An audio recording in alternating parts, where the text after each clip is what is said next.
こんにちは。皆様、雨の中、ようこそいらっしゃいました。心から感謝申し上げます。私は GHF 理事のと申します。このようなタイトルでお話をしていきます。今日話す内容でございますが、そこに挙げた4点についてお話ししたいと思います。60年前の衝撃について、多様な健康観、それから GHF、今紹介がありました7つの理念の中の特に1と2、自由と人権の擁護、多様性の尊重、そして障害の有無で人生の輝きが変わらないというお話をいたします。これをまずご覧ください。60年前というのは私がドクターになって2年目でした。ある重症心身障害児の施設で当直をしてたんですが、夜、実は患者さんが亡くなってた。でも、何の連絡もなく、朝、その報告を受けました。僕は当直でいたので、どうして連絡しなかったの？それに対して、いえ、重心ですから。重心というのは、重症心身障害児のことです。だから連絡しなかった。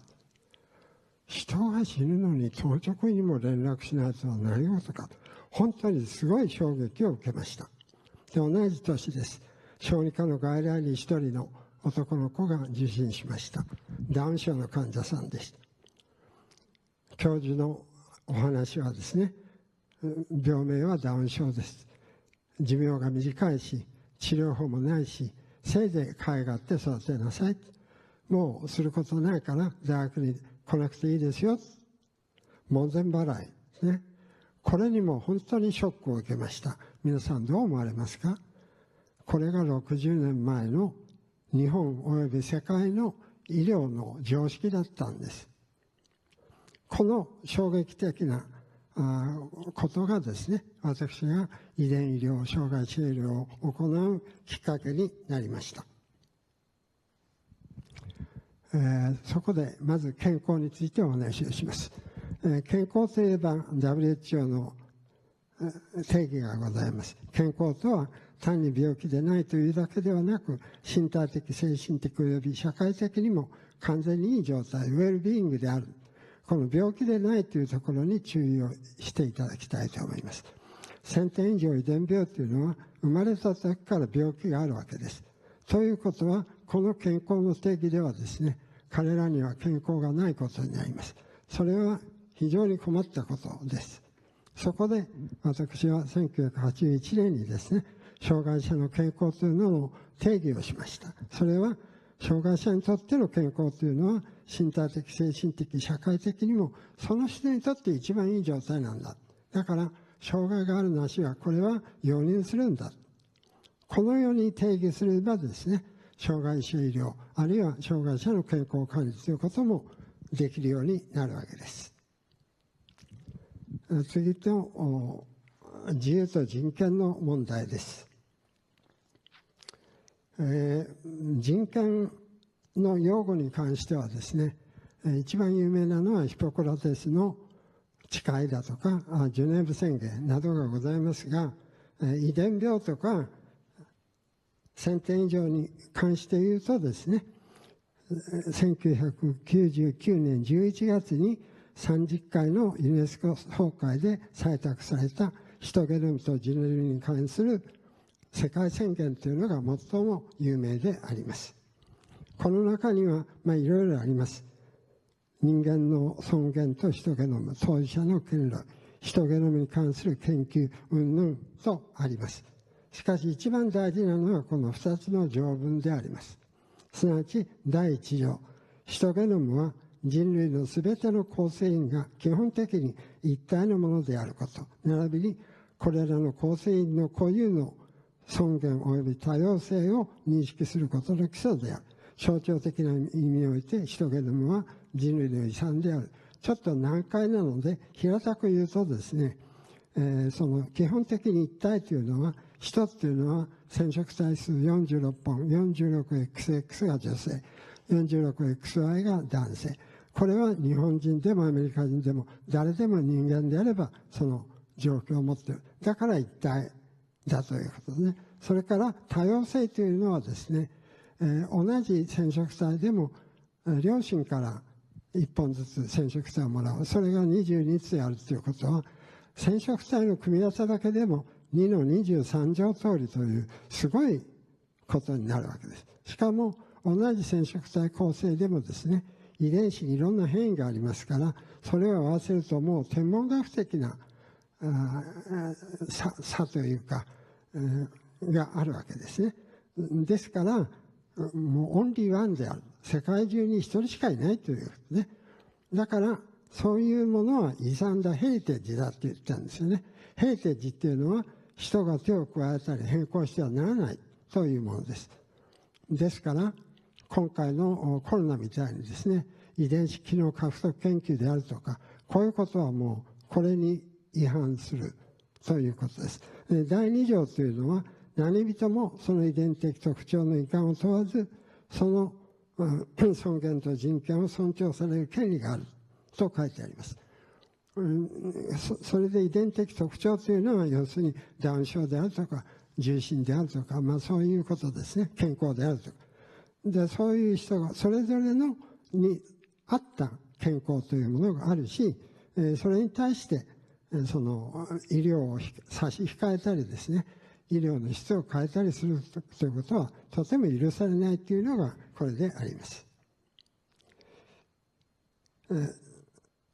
次に多様性の問題です。私たちの生きている世界は地理的な相違もありますし、国や人種の違いもあります。民族の違いもある。障害の有無とか、あるいは社会経済的な差もあるでしょう。心身の能力の差、特性、いろいろあります。要するに世界には多様な人が暮らしているわけです。そこで私はですね、先天上遺伝病というのは病気、異常とは思っていません。その理由をここに書いてあります。人は誰でも6から8個の変異で病気の遺伝子を持っています。で、それが2つ揃えば病気になるけど、1つだったら病気にならない。その他、様々なですね、病気の遺伝子を持つか持たないかというだけであって、それといろんな環境要因が関わってですね、病気が起こるわけです。そういうふうに考えるとですね、遺伝病気系というのは異常ではなくて多様性であるというふうに考えるのが妥当だと思います。こういう、多様性に関してですね、すでに大正時代にそれを自分で知ってた女性がいますね。金子みすず、ご存知だと思います。小鳥と私と小鳥と鈴とっていう、みんな違ってみんないい。こういうふうにですね、日本民族というのはお互いさみんなを助け合って、どういう人も多様な人を大事にするという、そういう民族性があったわけです。そういう日本の良さをですね、もう一度ここで我々は思い出す必要があります。最後に、障害があっても人生の輝きは変わらないよ。本人の努力、周囲の理解があればですね、その能力は大きく花開きますよという話です。これはダウン症の方々のダンスであります。本人もすごく喜んで楽しんで踊っておりますが、これを見ている我々もですね、勇気と喜びをもらうわけです。この子なんかはプロ級のダンサー。これはですね、同じ障害者ピアニストとしてもですね、メキシコに住んでいる障害のある人たちはですね、実は障害があるということをむしろきっかけにして世界とつながり、いろんなことをやってます。この子はですね、右の前腕がないんですよね。それから指も少ない。しかしピアノを弾かせると世界的なピアニストです。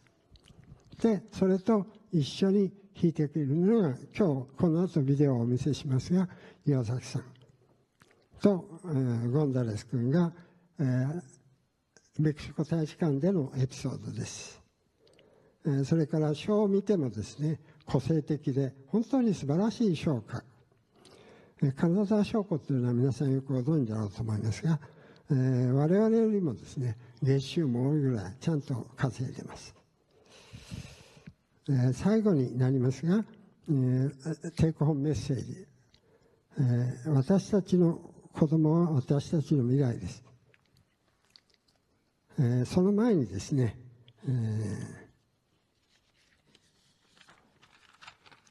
私たちは今、グローバリストから人権侵害の危機に瀕しております。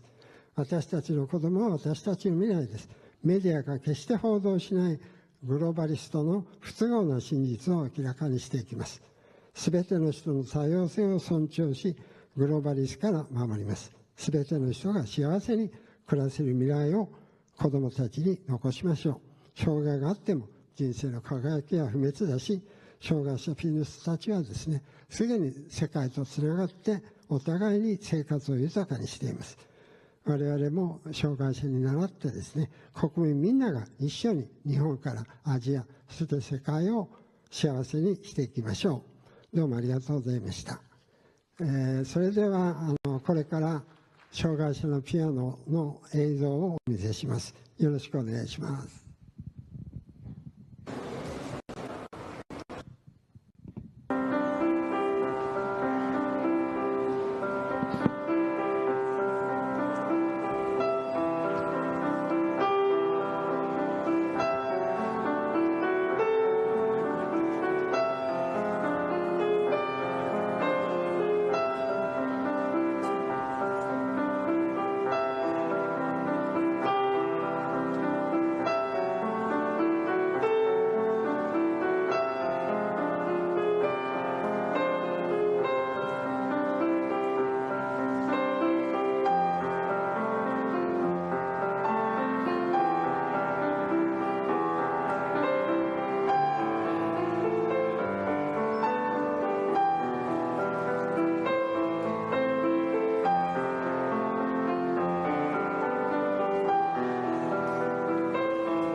金井さん、純子さん、素晴らしい演奏ありがとうございました。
どうもありがとうございました。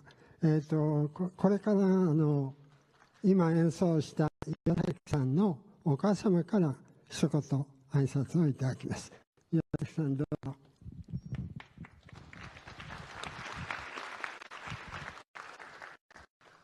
こんにちは。ただいま演奏している様子をご紹介いただいた岩崎かなえの母、純子と申します。かなえは早産で生まれた後遺症で重度の脳性麻痺となりました。ベッドに横にしたら自分で起き上がることも剤を取ることも車椅子での移動もできません。着替えからトイレ、入浴と全部介助してもらわなければ日常生活を送ることができません。そんな状態であると周りの人は何もできないと考えがちです。小中学校は私が付き添って不通校に通っていましたが、授業中に障害者の接し方を教えるのと裏腹に、実際の生徒である娘には差別の数々で、これが教育かと思うこともありましたし、高校時代に職業訓練所に見学に行った際には、トイレも自分でできないような人は家で絵でも描いていればいいと言われ、親子で大きなショックを受けたこともありました。障害者のための施設でこのようなことを言われるとは思ってもみませんでした。娘は身体的に重度ですが、会話は可能、右手は何とか思うように動かせるため、鉛筆を持って字を書くこと、ピアノを人差し指一本で弾くことができるようになりました。楽譜を読みながら演奏できないために、耳をで演奏します。一本指の音だけでは寂しいので、当初は長女、小学校4年生くらいからは30年ぶりにピアノを再開した私と連弾で演奏し、たまたま出会った昔の音大の先生の影響で、ニューヨークの国連、カーネギーホール、カナダのバンクーバー、台湾、台中市、オーストリアのウィーン、メキシコ、ガダラハラ、プエブラ等に演奏に行く機会を持ち、娘にとってはピアノの演奏活動が生きがいとなりました。英語を勉強して外国の友人たちと SNS 等で交流するようにもなりました。娘は重度の身体障害者で、本人も家族も生きているのは大変ですが、決して不幸ではありません。毎日楽しく過ごしています。